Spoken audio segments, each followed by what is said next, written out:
The bride was dragged through town until the Lakota warrior said, "Enough." The rope bit into her wrists with every yank, each pull jerking her forward across the sun-baked street as if she were nothing more than a sack being hauled for the town's amusement, and though she tried to dig her heels into the dirt, her boots slipped, skidding helplessly over the packed earth while laughter rose from the boardwalk like smoke from a rotten fire. She stumbled again, knees slamming into the ground hard enough to send pain shooting up her legs, but the man dragging her didn't slow.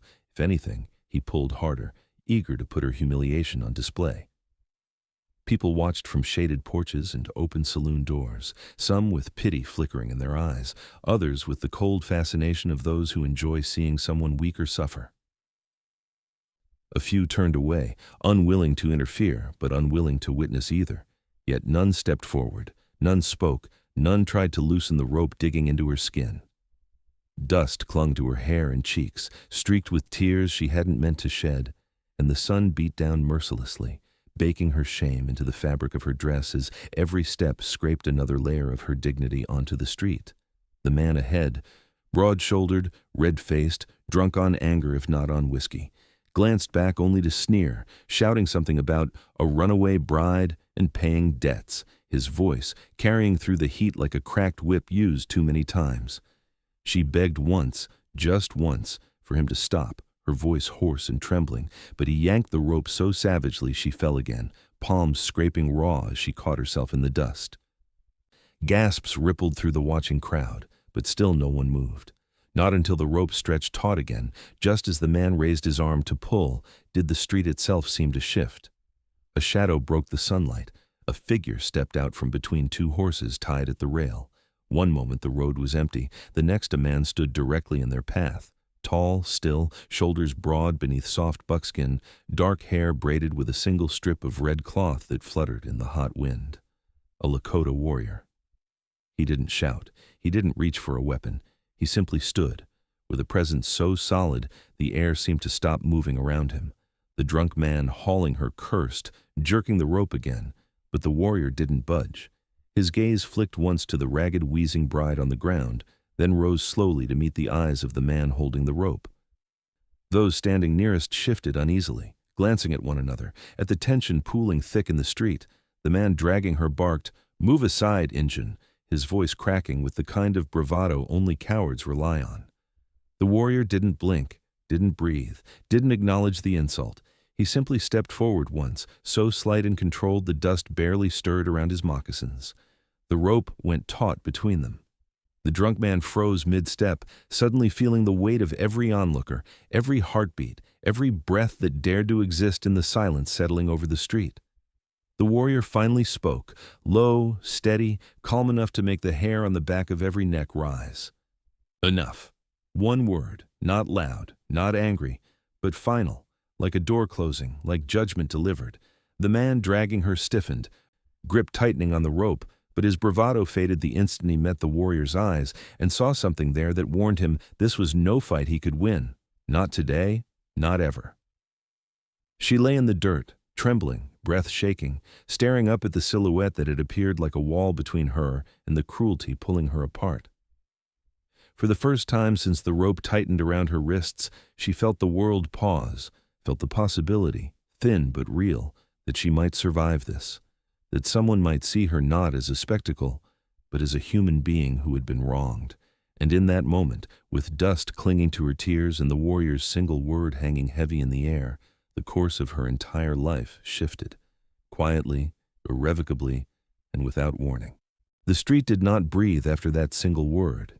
It held its silence like a taut wire, stretched between the warrior's stillness and the man's trembling grip on the rope, and every face along the boardwalk turned sharper, more alert, suddenly aware that something irreversible had entered the dusty morning. The woman lay motionless for a moment, dust clinging to her lashes as she blinked up at the two men, one towering with brute rage, the other standing like carved stone, sunlight glinting off the beadwork on his vest. Her chest rose and fell in quick, shallow breaths as the reality sank in. Someone had stopped. Someone had stepped between her and the world determined to tear her apart, but she wasn't the only one noticing. The crowd that had moments earlier smirked or watched indifferently now shifted with unease. their postures straightening, shoulders tightening. A woman in a faded blue dress pressed a hand to her mouth, eyes darting between the warrior and the man dragging the bride. An older man on the porch leaned forward in his chair, his knuckles white on his cane. Two ranch hands who had laughed earlier now exchanged nervous glances, suddenly unsure if they had chosen the right side of this scene. Children peeked from behind skirts and door frames, wide-eyed, sensing the adult tension like static in the air. The saloon doors squeaked open as a few curious onlookers stepped out, their boots thudding against the wooden planks, expressions shifting from curiosity to caution as they took in the rigid line of the Lakota warrior's shoulders and the cold fury tight in the drunken man's jaw. "She belongs to me," the man snarled finally, voice cracking with a mix of anger and fear, and several in the crowd flinched, not because of the words, but because of who he dared speak them to. The warrior's gaze did not flicker. "She belongs to no man," he said, tone even, steady, unyielding. A murmur rippled through the onlookers, some surprised, some moved, some shamed by the reminder they themselves had done nothing. The bride felt her heart thud painfully against her ribs at those words, simple but foreign, like a language she had never been allowed to hear. She pulled her scraped knees beneath her, trying to rise, but pain shot through her legs and arms, forcing her back into the dirt. The movement caught the warrior's eye. For a brief second, his gaze softened, revealing something quiet and unexpected, concern, deep and unhidden.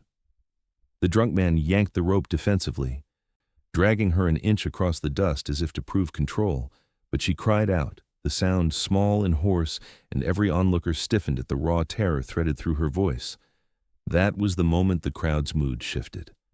A rancher stepped off the porch, but froze when the warrior lifted a hand, not toward him, not threatening, but a silent command. "Stay back." This was not his fight. This was not a brawl to join.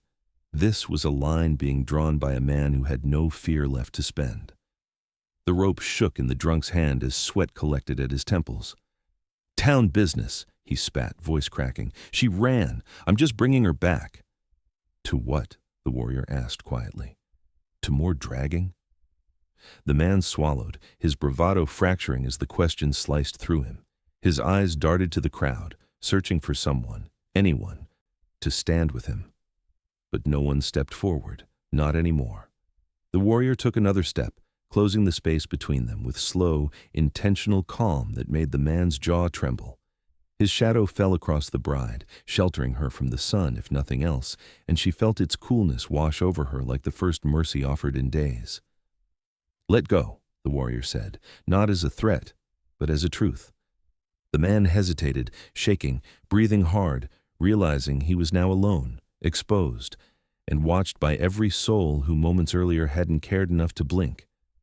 The bride's eyes met the warrior's then, dusty, frightened, searching.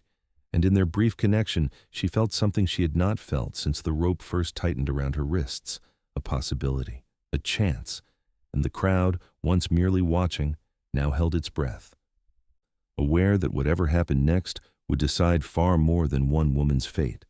It would decide the measure of every man standing in that street. The drunk man's hand trembled around the rope as the warrior stepped fully between them, blocking out the sun with a calmness so absolute it seemed carved into the very earth beneath his feet. He stood as if he had been summoned by the weight of injustice itself, not by accident, not by wandering, but by purpose older than the town around them. For a heartbeat, no one dared breathe. The warrior's gaze swept down to the bride, taking in the raw scrapes torn across her knees, the red grooves around her wrists, the dust streaked across her cheeks, and the wild, frightened rise and fall of her chest. It wasn't the shallow pity of townsfolk who looked away when cruelty grew too loud.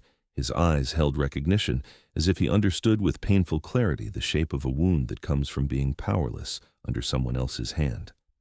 The bride swallowed hard, unable to speak, but something in his expression eased the panic clawing up her throat.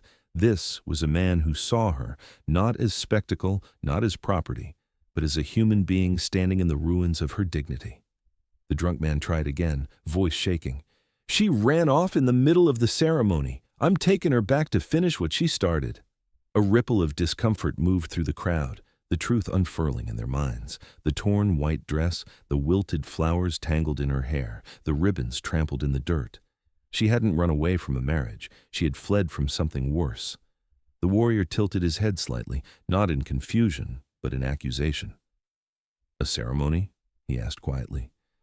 "Is this how you bring a wife home?" The man faltered, his mouth opening as if to respond, but nothing came out. He jerked the rope again, desperate to pretend control, but the movement died halfway, strangled by the weight of the warrior's stare. "You don't understand," he sputtered. She owes me. I paid good money for her." The crowd stiffened. Not a single person missed the shift in the bride's eyes: shame, fear, and something darker: resignation. The warrior's jaw tightened, and for the first time, true fire flickered beneath the surface of his calm. "You paid?" he repeated, voice dangerously soft. "A woman is not a horse, not a sack of grain, not something bought." The drunk man's face flushed red with panic and anger. "She belongs to me." The warrior stepped forward so fast the man stumbled back, colliding with the hitching post behind him. "She belongs to no man," the warrior said, each word shaped with the precision of a blade. Murmurs swept through the crowd again, this time carrying shame for ever having stood silent as she was dragged across the dust. A thin, older woman near the mercantile whispered, "Poor thing, she's just a girl." And suddenly, the bride felt 100 eyes shift from indifference to remorse, not enough to erase what they'd allowed, but enough to acknowledge the wrong laid bare before them. The bride tried to pull herself up again, using what little strength remained, but her legs trembled beneath her. Before she could fall, the warrior knelt beside her, not touching, not crowding, simply lowering himself to her level with a respect that stole her breath. "You are hurt," he said softly, not as a question, but a truth he had already accepted. Her lips parted, but the words refused to form. He looked over the bruises, the torn sleeves, the rope burning her skin raw. His voice, dropped even softer, meant only for her. No more. The bride felt something inside her, some small broken piece she thought was gone forever, shift painfully, hopefully. No one had said those words on her behalf in a very long time. The drunk man saw that shift, saw her responding to this stranger's presence, and something twisted in his expression: jealousy, rage, humiliation. "You don't get to take her," he spat. "She's mine." The warrior rose slowly, terrifyingly calm, and stood to his full height. His shadow fell completely over the man. "I am not taking her," he said. "I am stopping you." The drunk man stepped back. The crowd stepped even farther, and the bride, trembling on the ground, realized with a sudden, overwhelming clarity that for the first time in days, she was no longer alone. She was no longer unseen. Someone, this silent, fearless man, had looked at her pain and not looked away. And that single truth began to change everything. The warrior's final words hung in the street like the crack of distant thunder, quiet, yet powerful enough to make every man within earshot shift his stance, as if instinct warned them they were standing too close to something they didn't fully understand. The drunk groom swallowed hard, his bravado deflating as the Lakota warrior straightened, the leather ties at his shoulders lifting with the subtle expansion of his chest, each breath controlled, measured, and far too calm for the man facing him. A calm opponent is the most dangerous kind. The rope between them sagged, the tension slipping from the groom's hand as sweat collected at his brow, but he clenched it again, fingers shaking, lifting his chin in a last attempt to reclaim the authority he thought was his by right. "This is town business," he grated out, wiping his mouth with the back of his hand, his eyes darting between the warrior and the eyes of the crowd that no longer looked at him with agreement. "A man disciplines his wife. It's the law." A low murmur swept through the onlookers, uneasy, embarrassed. A few looked at their boots. Others shifted behind the posts, no longer willing to nod along with the cruelty they'd been pretending not to see. The warrior's face didn't move, but something deeper, older, stirred in his gaze, an echo of 100 generations who knew what honor meant and what it did not. "Law," he repeated softly, stepping closer. "Your law allows you to drag a woman like an animal?" The groom opened his mouth, but the warrior continued, voice cutting through the dusty heat like a blade cooled in river water. My people have laws too, he said. A woman is life. A woman is breath. A woman is the one the earth trusts. His words weren't loud, but they rippled through the street, settling cold and heavy into the spaces where apathy used to live. The bride stared up at him, breathing hard, dust streaking the contours of her cheekbones, her heartbeat pounding loud enough to drown the heat's shimmer. No one had ever spoken about her, or any woman she knew like that. The groom tried to scoff, but the sound was thin. "Don't preach your savage talk here," he snapped, louder than he meant to, louder than was safe. A few men in the crowd stiffened, glancing at the warrior with sudden fear, realizing the insult had crossed a line that could not be uncrossed. But the warrior didn't react with fury, no flinch, no flash of teeth, no rise of fists. He took one quiet step forward, then another, closing the 10 feet between them with a calm so absolute it nearly broke the groom's nerve completely. When he finally spoke, it was only one word. Enough. The street froze. The wind itself paused. The groom's fingers spasmed around the rope, sweat dripping into his palm. You don't tell me what—" The warrior reached out, not fast, not aggressive, but with the deliberate certainty of a man who knew exactly what he was capable of, and covered the groom's fist with his own hand. The size difference was humiliating. The warrior's palm enveloped the man's entire grip with effortless dominance. The rope slackened instantly as joints loosened under the pressure of a strength the groom had never faced. The bride sucked in a sharp breath, not at the pain inflicted, for the warrior inflicted none, but at how gently he pried each of the man's fingers off the rope, one by one, never looking away from the man's eyes as he did. When the last finger released, the rope fell into the dust like a dead snake. Gasps rose across the street. The groom yanked his hand back, face pale, humiliated not by a blow, but by the soft, devastating ease with which he'd been stripped of his power. The warrior didn't pick up the rope, didn't hand it back. He simply let it lie there, inert, useless, its purpose ended. The bride stared at it, her breath caught in her throat. For days, that rope had been her prison. In a single gesture, he had turned it into nothing. The warrior turned halfway toward her, still watching the groom out of the corner of his eye. He extended his hand, not forcing her to take it, not assuming she would, but offering. The crowd leaned forward. The groom sputtered in outrage. The bride's heartbeat thundered. Dust swirled softly around them as her shaking fingers lifted, hovering in the space between refusal and salvation. And when her hand finally reached his, barely brushing his palm, the entire street felt the shift. The moment the cruelty of one man gave way to the protection of another. The moment the word, enough, became more than a warning. It became a promise.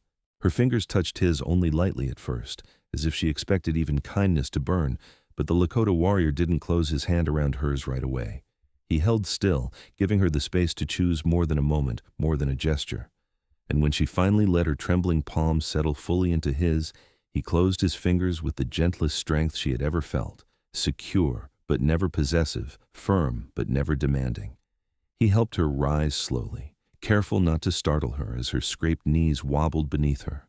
A sharp gasp broke from her throat when the weight of her body shifted, pain shooting up through the torn skin of her legs and the rope burns hugging her wrists. But the warrior steadied her with an ease that felt like a shelter being placed around her, instead of arms holding her.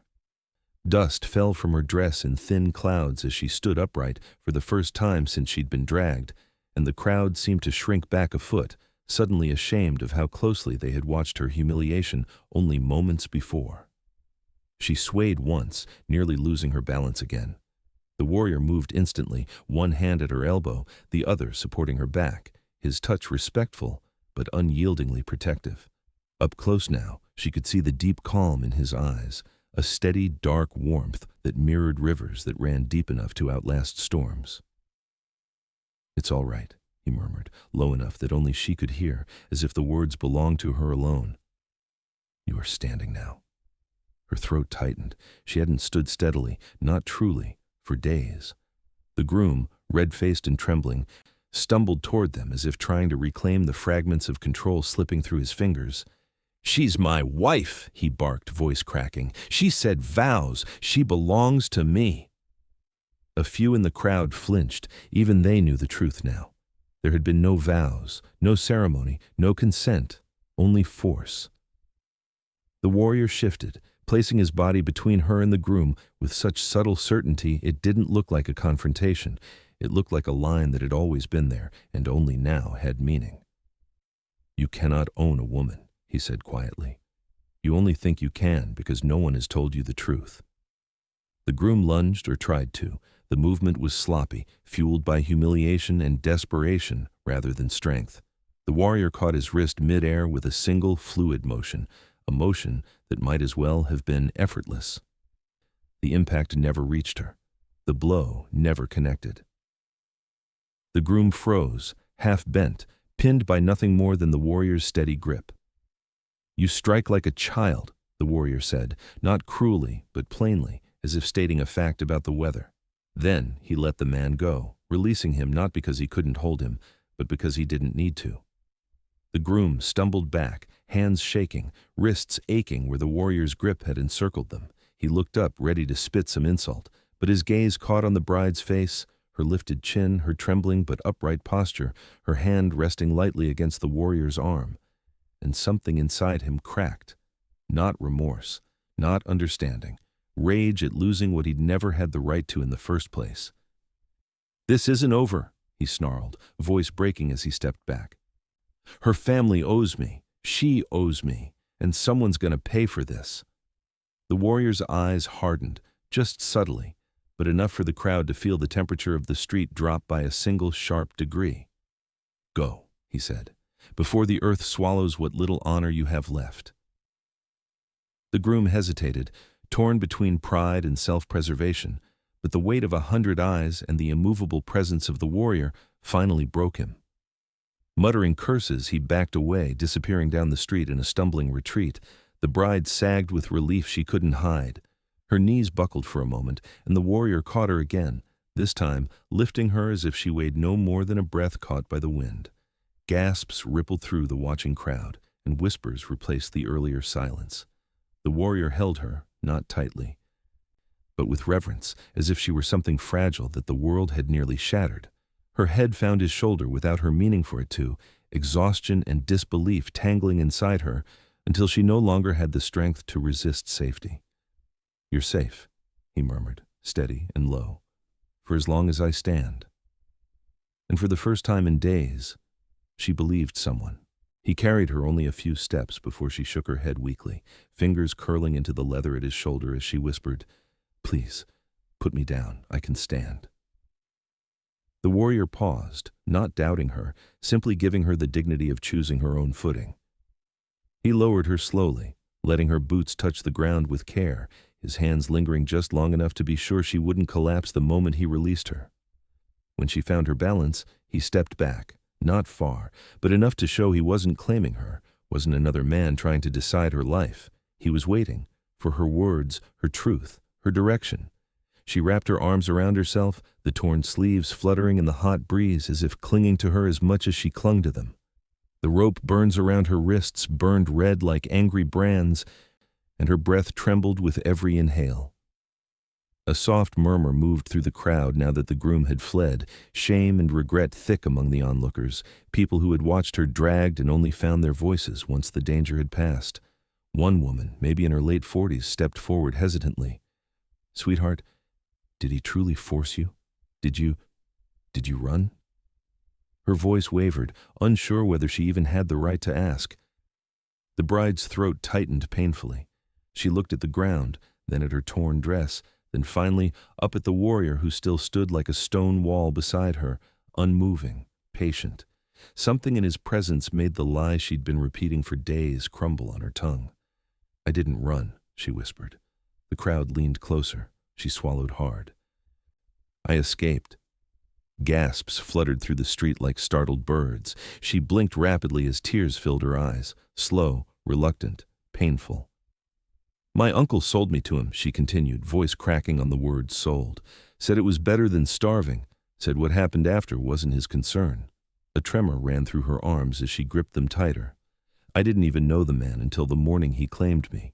He took me by the wrist before the preacher even arrived. No vows, no words, just a shove into his wagon." Her voice broke fully then, a sob catching on the last word. The warrior's jaw tightened, eyes darkening with the kind of fury that didn't explode. It compressed, focused, sharpened, controlled enough to be more dangerous than shouting ever could be.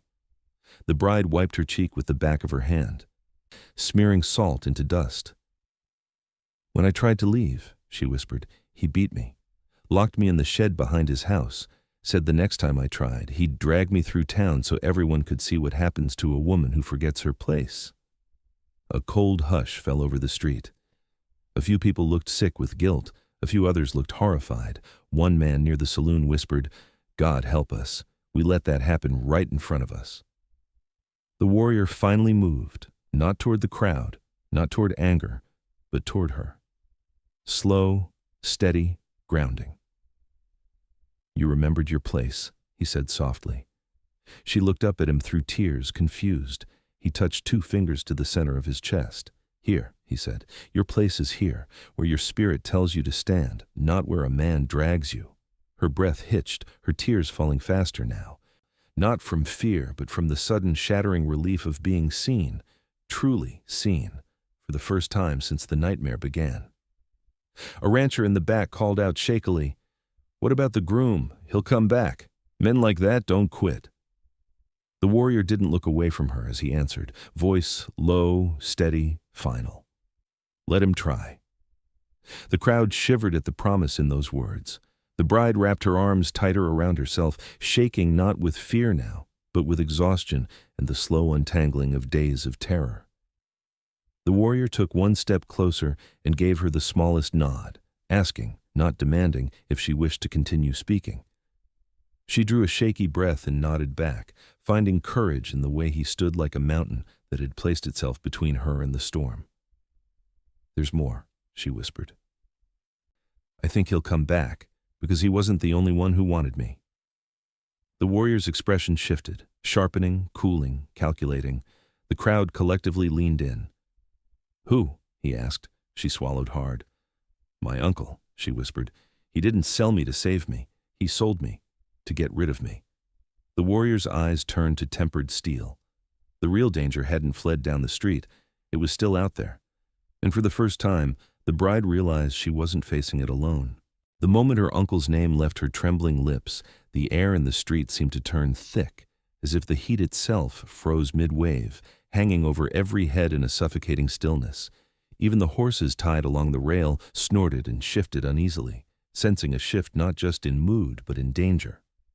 The Lakota warrior stepped a half-pace closer, not touching her, not crowding her, but positioning himself as a shield without saying a word, his body angled just enough that anyone approaching would have to come through him first. The crowd murmured in ripples, the shock of her confession spreading like cracks through dry earth. A few people exchanged glances that carried new guilt, as if pieces of memory were suddenly sliding into place, things they'd noticed but ignored, whispers they'd brushed aside. Uneasy feelings they'd swallowed because they had never bothered to ask the girl living on the edge of town if she was safe. The bride hugged herself tighter, her voice barely audible as she continued. "He always said I cost him more than I was worth, that I ate more than I worked, that the only way I'd ever be useful was if someone else paid for me." Her breath hitched, and she looked again to the warrior, as if afraid speaking the truth would invite punishment she'd grown used to. But the warrior nodded once, slow, grounding, giving her permission to continue at her own pace. "He told the man who dragged me that I'd been promised," she whispered, "and that if I didn't obey, he could drag me across the county line if he wanted. No law around here would care." A sharp, horrified gasp escaped a woman near the general store. "That's not a promise," the warrior said quietly, his voice steady enough to still the tremor shaking the bride's hands. "That is a threat, a coward's threat." The bride nodded, tears gathering again. "And when I tried to run the first time, my uncle came after me himself, said if I opened my mouth, he'd make sure no one believed me." More murmurs rose, angry now, ashamed now.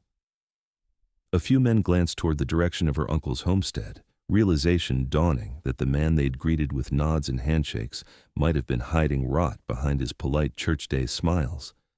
One rancher muttered to another, "I knew that man had a mean streak, never guessed how deep it went." The warrior lifted his chin slightly. Your uncle sold you because he feared the truth you carry, he said, and the man who dragged you feared losing what he bought. His gaze swept over the crowd, a silent indictment. Truth is the one thing men like them cannot let live free. The bride trembled again, and the warrior shifted subtly, creating a barrier of calm around her. But then a new sound broke through the murmurs, boots striking ground fast, approaching from the far end of the street. The warrior's head turned sharply, instincts heightening. A young boy sprinted toward them, maybe 10 years old, face wild with fear, breath sputtering as he waved both arms. "They're comin'," he cried. "The groom's got men with him, guns. I saw 'em riding in from the south road." Panic rippled through the crowd. Women pulled children behind them. Men stepped back onto porches, unsure whether to hide or get involved. The bride covered her mouth, her face draining of color. "He wouldn't," she whispered. "He would," the warrior said, his voice suddenly sharpened with certainty. "A man who drags a woman will not accept shame. He will answer humiliation with violence if he is allowed." The boy stumbled to a stop beside them, panting. 5, maybe 6 riders, your uncle's with them. A shock ran through the bride, so sharp she nearly fell, her hand flying to her throat as if the noose of fear had tightened again. The warrior stepped fully in front of her now, no longer subtle, his presence a wall of controlled fury ready to be aimed. "Where are they now?" he asked the boy. 2 minutes out," the boy gasped. The warrior nodded once, calmly, like a man planning the inevitable. Then he looked back at the bride, really looked at her, taking in every bruise, every tear, every tremor. "You spoke your truth," he said. "Now they come to silence it, and that is why I stay." She stared at him through tears and dust, breath shaking, but for the first time there was something in her eyes that wasn't fear, trust. Complete, fragile trust. He turned his head toward the end of the street where dust was rising, fast, angry, coming for blood. "Stay behind me," he said softly.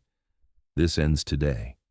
And as the riders thundered closer, the crowd scattered, leaving a single woman trembling behind a single warrior who had already chosen his side and was ready to face whatever was coming. The thunder of hooves grew louder, shaking dust from rooftops and rattling the boards beneath people's feet as the 5 riders burst into view at the far end of the street, sun flashing off guns, the groom hunched forward with rage twisted across his face, and her uncle riding beside him with a cold, calculated stillness that somehow felt more dangerous than the groom's fury. He sat, straight-backed, fists tight on the reins, eyes locked on the sight of his niece standing alive, upright, and sheltered behind a man he'd never expected to find between them. The bride's breath hitched, her fingers gripping the warrior's shirt lightly as she instinctively stepped closer, not out of weakness, but out of the bone-deep terror of a prey animal that had survived only to be hunted again. The warrior didn't step back, didn't flinch, didn't even reach for his weapon yet. He remained still as a rooted pine, the ground seeming to harden beneath his feet as if the earth itself recognized the line he was drawing. The riders slowed as they neared, the thunder fading into a tense silence. The groom spat in the dirt the moment his horse stopped. "You think this ends because you said a word?" he snarled. "She belongs to me. Her uncle said so. Papers and witnesses." Her uncle finally spoke, his voice low and snake-smooth. "She's trouble," he said. "Has been since she was small. Won't listen, won't follow, won't bow." He looked at the bride with a hatred so deep it made her stomach twist. "I warned you, girl. You run your mouth again, and I'd make you regret it." The warrior's expression shifted by only a fraction, his brows lowering, the lines of his jaw tightening with the quiet fury of a man who had seen too many broken spirits and refused to let another be carved open in front of him. "She has spoken truth," he said, voice steady and carrying across the street. "You will not gag that truth with fear." Her uncle scoffed. "And who are you to say so?" The warrior straightened, shoulders square, chin lifting a single inch that changed the entire air around him. "I am son of Wicasa Red Earth," he said, "of the Oglala Lakota. My name is Kiyan." The name rolled through the street like a shift in the wind, and even those who didn't understand its weight felt something sharpen, something ancient and immovable settle behind his presence. The groom barked a laugh. "I don't care if your father is the Lord himself. Move aside." Kiyan didn't move. "You dragged her through the dust," he said. You beat her, you bought her like a mule, and now you ride with men to silence her. There is no honor in you." Her uncle's voice dropped, venomous. "She is mine to handle, blood or not." The bride's heart quaked. She had heard that tone before, in the shed, in the dark, in the silence after the blows stopped. Kiyan stepped half a step forward, his body a shield that blocked her uncle from her sight. "Not anymore," he said. Guns twitched in holsters, horses stomped the dirt, people peeked from behind doors and windows with terror and awe tangled in their breath. The groom leaned forward in his saddle, voice cracking with rage. "What? You think she's yours now?" Kiyan didn't turn his head, didn't look back, but his voice was soft, so soft she felt it more than heard it. "No," he said. "She is hers." Her throat closed, tears burning hot behind her eyelids. No one had ever stripped the claim off her like that, not by taking her from another man, but by giving her back to herself. The groom's face twisted, and he jerked his chin at the two men closest to him. "Take him." The riders kicked their horses forward, only 2 feet, before Kiyan raised a single hand. Not a fist, not a threat, just an open palm. The horses halted mid-step, instincts freezing under a presence that felt larger than the moment, larger than the street, larger than the rifles strapped to the riders' saddles. "If you take one more step," Kiyan said quietly, "you will learn what my people teach our sons before they can even ride." The bride watched the men stiffen, because something in Kiyan's tone told them he was not boasting, not threatening. He was promising. Her uncle grit his teeth. "This isn't over," he hissed. Kiyan finally turned his head, just enough for the corner of his gaze to catch the man's. "It is," he said. "Here." His foot shifted half an inch in the dust, a boundary, a claim, a line. "Under my name." The bride exhaled a shuddering breath as the truth sank in. Whatever storm was coming, whatever these men thought they could do, she was no longer standing alone in it. Kiyan had placed his name, his honor, between her and the men who wished to silence her. And in the world she'd been born into, there was no shelter stronger than that. Dust swirled around the horses' hooves as the standoff stretched, the street holding its breath beneath the weight of something older than the town itself, something rooted in the rights of the earth and the wrongs of men who thought ownership could silence truth. Kiyan stood unmoving, one hand lowered at his side, the other still raised in warning, his body angled protectively in front of the trembling bride who clutched her torn dress to her chest, as if trying to hold together the pieces of herself that days of fear had shattered. The groom snarled and reached for the gun at his hip, but before his fingers even brushed the handle, Kiyan stepped forward with a speed that startled every rider on the street. He didn't reach for a weapon, didn't raise his fists, didn't even stiffen his stance. He simply walked toward them like a man who knew he could not be stopped. Something in that quiet stride forced the riders to pull their reins, horses backing instinctively from a presence that felt more immovable than the mountains behind the town. The groom's hand froze halfway to the gun, sweat trickling down his neck. "You take one bullet, and you're done," he spat, though his voice broke at the end. Kiyan didn't answer him. He spoke to the riders instead, his voice low but carrying. "You follow this man," he said, "but you do not know the truth he hides." His gaze swept them slowly. "Has he told you he bought her from her own kin? That he locked her in darkness until she bled from the ropes he tied? That he drags a woman through dust because she tried to live?" The riders stiffened, eyes darting to the groom. One man swallowed hard, another shifted in his saddle, guilt creasing his brow. "He didn't say that," the older of the riders muttered. "He said she was wild, unfaithful, that she—" "Enough lies," Kiyan cut in, the quiet authority in his voice silencing the rider mid-sentence. He turned slightly toward the bride then, offering her a chance, no pressure, no expectation, to speak again. She hesitated, shaking, but the truth rose from her chest in a voice that trembled, yet refused to break. "He beat me," she said, "locked me in a shed for trying to leave, told me that a woman who didn't obey deserved the dirt." The youngest rider, barely older than a boy, pulled his horse back as if struck. The older rider spat into the dust, disgust tightening his expression. "You lied," he growled to the groom. "Damn you, Thomas. We don't ride for that." The groom whipped around toward them. "She's lying. She's always been trouble. Ask her uncle." Every gaze turned to the uncle now, whose face stretched tight, jaw clenched so hard a muscle twitched near his temple. He tried to straighten in his saddle, but the truth was already unraveling him like thread from worn cloth. "She's exaggerating," he snapped. "I did what I had to. She was a burden, nothing but trouble since she was a child." A murmur of disgust rolled through the riders, not loud but deep, shame and anger flashing across faces that moments ago had been indifferent. And then Kiyan stepped closer, until he stood beneath the noses of the horses themselves, dust rising around his boots.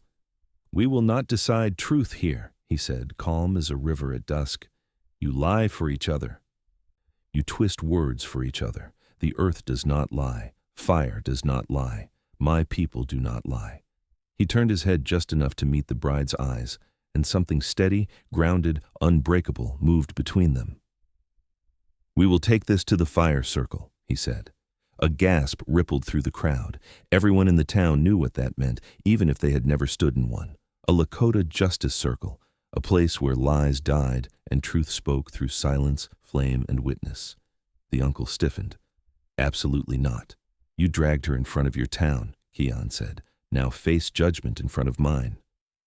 The riders exchanged glances, hesitant, uneasy. But something in Kiyan's presence made refusal feel like stepping willingly into a grave. Slowly, one by one, they nodded. The groom's face twisted with panic. But the riders didn't look at him anymore. No one did. Kiyan reached for the bride, not grabbing her but offering his hand again, just as he had in the dust. She took it with a trembling breath, and as he began to lead her toward the hills beyond the town, toward the fire that would decide the truth, she felt something she had not felt in years, maybe ever: safety. Not because she had been claimed, but because someone had chosen to stand with her, and someone else was finally going to answer for what they'd done. The walk to the fire circle felt longer than any road she had ever taken, not for the miles beneath her feet, but for the weight lifting slowly, piece by piece, off her shoulders. The ridgeline opened into a wide clearing ringed by pines and smooth stones, a place the townsfolk had rarely seen up close, its silence thick with history older than the buildings she'd been dragged past only an hour earlier.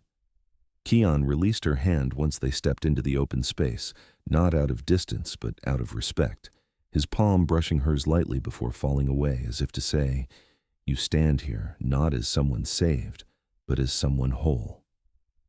Warriors from his people emerged quietly from the trees, elders with braids silvered by age, young hunters with steady eyes, women holding infants against their hips, all gathering around the glowing circle of fire that crackled and snapped like it already knew truth was coming. The riders who had followed her uncle hesitated at the edge, suddenly stripped of every reckless impulse as the weight of the circle pressed into their chests.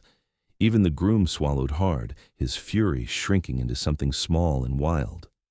Her uncle dismounted stiffly, his jaw set in the same stubborn line she remembered from childhood, the one that always said, "My word matters more than yours." But here, his word was no longer law. Kiyan stepped forward, standing just outside the flames. "Earth hears all," he said, voice deep and resonant. "Fire sees all. In this place, truth walks without fear." An elder nodded and motioned for her to stand opposite the men who had tormented her, and her knees quivered. But she moved anyway, because Kiyan wasn't holding her up anymore. She was. Her uncle spoke first, his voice strained. "She ran from her duties. She was ungrateful. I did what any guardian would." "She was a child when her parents died," Kiyan cut in, not looking at him but at the fire. "And you saw her sorrow as weakness. You saw her hunger as debt. You saw her existence as a burden." The groom stepped forward, face red. "I paid for her. I have the papers." "The fire's not interested in paper," an elder said sharply. "Paper burns. Truth does not." The bride's breath trembled in her throat. She could have stayed silent. She could have let Kiyan speak for her. But the part of her that had been caged, beaten, dragged, silenced, rose. "You didn't buy a wife," she said to the groom, voice shaking but gaining strength with every word. "You bought the right to hurt someone you thought no one would defend." His mouth opened to protest, but the riders behind him didn't meet his eyes. She turned to her uncle next, and something colder than fear settled in her chest. "You didn't sell me because you had no choice. You sold me because you didn't want me." His jaw twitched. "You were trouble. Always crying, always questioning, never grateful." Her eyes burned, not with tears now, but with the sharp, clean cut of truth. I cried because you beat me. I questioned because I was afraid, and I wasn't grateful because you never gave me anything worth being grateful for. The fire snapped loudly, sparks leaping into the dusk. Several elders nodded, the truth settling into the circle like a stone into deep water, clear, heavy, undeniable. One elder looked to the riders. Do any of you stand by these men? Slowly, one after another, they shook their heads. No, the youngest whispered. We didn't know. We won't ride with them again. The groom sputtered, looking from face to face, betrayed. Her uncle stepped forward, trying to regain control. This is nonsense. I raised her. I had the right. You had responsibility, Kiyan said, stepping between him and the circle of elders. And you used it to harm. Her uncle's mouth twisted into an ugly, desperate snarl. She is mine by blood. And you lost that claim the day you placed a price on her, Kiyan said. Blood is sacred. You made it currency. The elders murmured in agreement. The groom and uncle were ordered to leave, escorted away by the riders who now wanted nothing to do with their cruelty. They would not return, not to claim her, not to harm her, not to silence her. When they disappeared down the hill, the circle quieted, flames softening. The elder nearest her touched her shoulder lightly. Your spirit stood today, she said. It will not be bent again. The words washed over her, warm and healing. When she finally turned toward Kiyan, he wasn't looming or waiting or claiming. He was simply there, solid, present. A safe place she had never known existed. What happens now? She whispered. Kiyan held her gaze, the firelight painting warmth across his cheekbones. Now, he said softly, you choose where you walk, and if you choose it, you do not walk alone. For the first time in her life, she felt the truth of that settle deep, steady, unshakable. She straightened, slowly, fully, feeling her dignity return like breath into lungs starved for years. The fire cracked once more as the circle opened around her, offering not ownership, but belonging. And as she stepped forward, the earth beneath her feet felt like hers for the very first time. Some wounds are carved by cruelty, but healing begins the moment truth finally speaks its own name. And sometimes a single voice, steady, fearless, can turn the tide of a life. If this story reached you, like, share, and subscribe to Redemption West, where justice meets grace and every soul earns a second sunrise.